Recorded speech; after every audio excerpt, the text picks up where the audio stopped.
जी दोस्तों नमस्कार, जय हिंद, वंदे मातरम। हम बिहार से चल के दिल्ली पहुँचे हैं एक शख्स से मिलने के लिए, जिनको हम अंकल का दर्जा देते हैं, हालाँकि वो भी हमारे पिता के रूप में हैं। आप देख सकते हैं वीडियो के माध्यम से कि हमारे पिताजी की उम्र के हैं और इनका कुछ शिकायत है भारत सरकार से, जो वाक़ई निंदनीय है और शर्म आनी चाहिए आज के दौर में जो भी नेता लोग हैं या ऑलरेडी पहले जो नेता थे, जो हमारे ऐसे देशभक्त लोगों का त्याग कर दिया और जाहिल, गँवार और कायर लोगों को महान बनाया।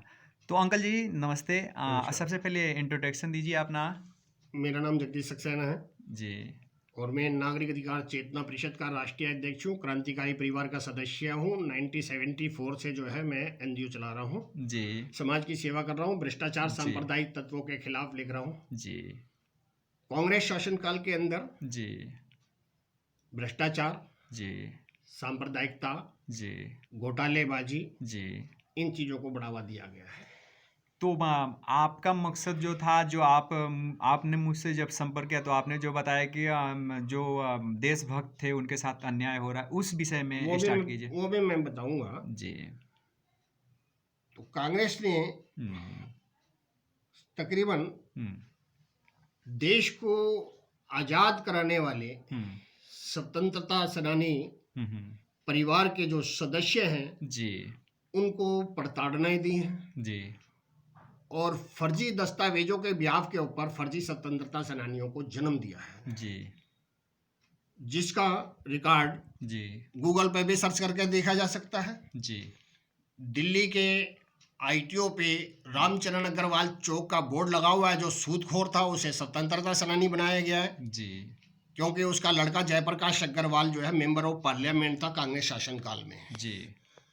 तो तकरीबन कांग्रेस ने जो है फर्जी दस्तावेजों के ऊपर जो है फर्जी स्वतंत्रता सेनानियों को बनाया है। जी। और राजीव गांधी हत्याकांड मामले में जी। जो उनके हत्या का जो षड्यंत्र रचा गया था, जी। जी। वो 10 जनपद पर ही रचा गया था, अच्छा। जिसके मास्टरमाइंड एंटोनियो मेनो और सोनिया गांधी है। जी। जो आईटीओ से निकलने वाले भारत पोस्ट समाचार पत्र के अंदर जी। बार बार इस चीज़ को प्रकाशित किया जा रहा था। जी। उसके प्रकाशित करने जी। और राष्ट्रीय लेबर यूनियन के राष्ट्रीय अध्यक्ष प्यारचंद दिम्मी के जी। शिकायतें करने और हिंदुस्तान, वीर अर्जुन, कई बड़े पेपरों में जी। इस मामले को खोलने के लिए जी। उन्होंने काफ़ी प्रयास किए, जी। मगर कांग्रेस के शासनकाल के कारण जी।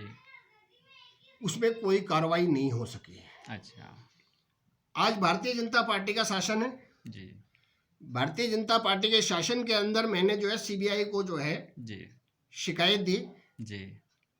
और सीबीआई के शिकायत देने पर सीबीआई मेरे को तेल जहाँ से ये एक्सपायर होते हैं वहाँ से एक सीबीआई के ऑफिसर का मेरे पास फ़ोन आया था। अच्छा। अच्छा। उन्होंने मेरे को बोला, जगदीश सक्सेना बोल रहे हो? मैंने बिल्कुल बोल रहा जी। हूँ, मैं सीबीआई से बोल रहा हूँ, फलानी तेलंगाना से, जी। और आपके हमने स्टेटमेंट वगैरह लेने हैं, आपके कंप्लेंट के ऊपर हम कार्रवाई कर रहे हैं। जी। तो क्या आपको अगर दिल्ली के लोधी रोड थाने वहाँ कोर्ट में सीबीआई ऑफिस में बुलाया जाएगा तो आप आ जाएंगे? मैंने बिल्कुल आ सकेंगे। तो मेरे को जो है T Puneet Thamani, ji. Senior superintendent of police CBI, जी। जी। लोधी रोड सीजीओ कॉम्प्लेक्स से मेरे को एक लेटर प्राप्त हुआ, जिसमें उन्होंने लिखा जी। कानून अनुसार संज्ञान लिया जा रहा है। जी। मैंने उनको लेटर लिखा, जब आपने मेरे स्टेटमेंट ही नहीं लिए तो जी। कौन से कानून के अनुसार आप जो है संज्ञान ले रहे हैं? सही बात है।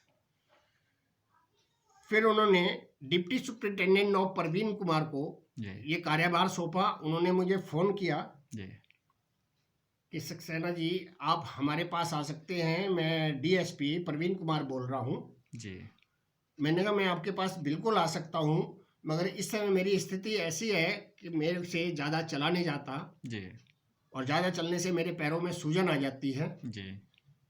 अगर मेहरबानी हो सके तो आप मेरे पास आ जाइए और मेरे पास आके स्टेटमेंट ले लीजिए। जी। डीएसपी प्रवीण कुमार जी। और उनके साथ में सीबीआई के एक इंस्पेक्टर, 2 व्यक्ति मेरे पास में आए जी और उन्होंने मेरे से स्टेटमेंट मांगे। अब मैंने अपने रिटर्न स्टेटमेंट उनको दिए। जी उन्होंने मेरे से कुछ क्वेश्चन वगैरह किए, जी उन सवालों का मैंने उनको संतुष्टपूर्वक जवाब दे दिया। जी उसके बाद उन्होंने नोटिस जारी किया प्यारचंद दिम्मी को। जी प्यारचंद दिम्मी को नोटिस जारी करने के बाद प्यारचंद दिम्मी जो है सीबीआई ऑफिस पहुंचा जी और वहाँ उन्होंने ये दिखाया कि मैंने ये शिकायतें जो है प्रतिभा देवी सिंह पाटिल राष्ट्रपति को भेजी, जी ये मैंने फलानी जगह भेजी, सारी उसने शिकायतें दी। और हिंदुस्तान समाचार, हिंदुस्तान टाइम्स पेपर के अंदर, वीर अर्जुन में, कई बड़े पेपरों के अंदर उन्होंने प्रकाशित करवाया इस मामले को खोलने के लिए। वो सारी चीज़ें उनको उन्होंने उपलब्ध कराई। जी अभी इस मामले के अंदर जो है, जो बीएस मलिक नाम के व्यक्ति हैं, जी जो राजीव गांधी के साथ में तकरीबन रहा करते थे, जी उनके स्टेटमेंट होने बाकी हैं। जी और अखिलेश कुमार अखिल नाम के संपादक हैं भारत पोस्ट के, जी उनके स्टेटमेंट होने बाकी हैं। जी और आपके सुरेश नाम से है कोई रिपोर्टर, उनके स्टेटमेंट होने हैं।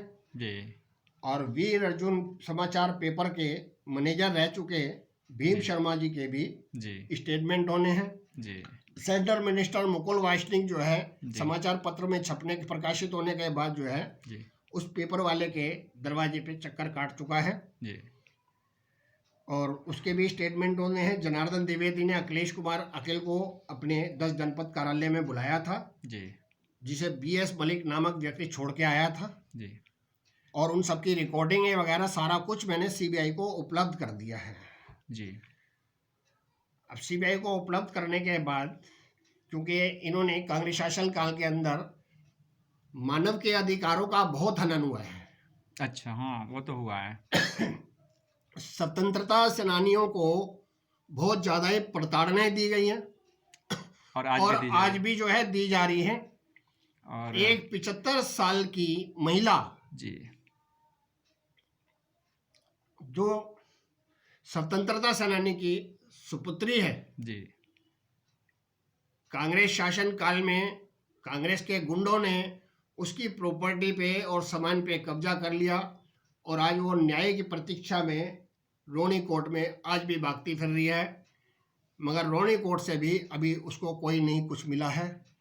और मेरे पीछे भी कांग्रेस के षड्यंत्रकर्ता, यानी कि कांग्रेस के मेंबर ऑफ पार्लियामेंट रह चुके महावल मिश्रा के हितैषियों ने बहुत ही ज़्यादा हरेस कर रखा है।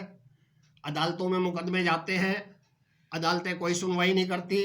अदालतों के अंदर अगर सबूत भी उपलब्ध कराए जाते हैं तो सबूत उपलब्ध कराने के भी बाद अदालतें जो है झूठे और गलत जजमेंट दे देती हैं। अंकल जी, सच्चाई के आगे पीछे पर्दे होते हैं। आप सच्चाई के लिए लड़ रहे हैं तो आपको थोड़ी सी दुख तकलीफ़ों का सामना करना पड़ रहा है, लेकिन अब ज़्यादा कुछ आपको नहीं करना पड़ेगा। इसलिए नहीं करना पड़ेगा कि सोशल मीडिया के सामने बात अब रखी जा रही है। हो सकता है कि कोई ना कोई सज्जन आगे बढ़कर आप वर्ष 1995 के अंदर नांगल राय के आर्य समाज मंदिर के अंदर मेरा मर्डर करने का प्लान बनाया गया था और उस प्लान के लिए पुलिस ने अहम भूमिका निभाते हुए मेरे खिलाफ फर्जी मामले दर्ज किए थे और रात को 2:30 बजे 65-70 पुलिस वालों ने स्टेन गने लेके मुझे चारों तरफ से घेर लिया था। मगर मारने वाले से बचाने वाले में ताकत बहुत ज़्यादा होती है। मैंने 3 मंजिल चढ़ करके उनके हाथ से मरने के बेहतर 3 मंजिल से कूद करके मरना सोचा और रात को 2:30 बजे मैंने 3 मंजिल से जिस जगह पे छलांग लगाई, वहाँ एक शीशम का पेड़ लगा हुआ था, फील्ड था और गर्मी का टाइम था, लोग बाग सो रहे थे। पता नहीं उस समय ऐसा क्या हुआ, जैसे किसी ने मुझे लाके खड़ा कर दिया हो और वहाँ से मैं रेलवे लाइन से निकल करके भाग करके चला गया। मगर उस दरमियान जो है मेरा किसी ने कोई मदद नहीं की, कोई कुछ नहीं किया और पुलिस ने। अंकल जी, हम अगला वीडियो बनाएंगे इसमें। दोस्तों, अब समय ज़्यादा हो रहा है, इसलिए हम अगले वीडियो में अंकल जी का बाकी विचारधारा जो इन पे गुजरी है और जो इनके ऊपर हमारे भारतवर्ष के अंदर अत्याचार हुआ, जुल्म हुआ, उसके बारे में भी जो व्यक्तिगत इनकी जो अंदर की जो अंदरूनी जानकारी है वो भी रूबरू आप सबसे करवाने की कोशिश करेंगे। तब तक के लिए जय हिंद, वंदे मातरम। अगले वीडियो का इंतजार कीजिए।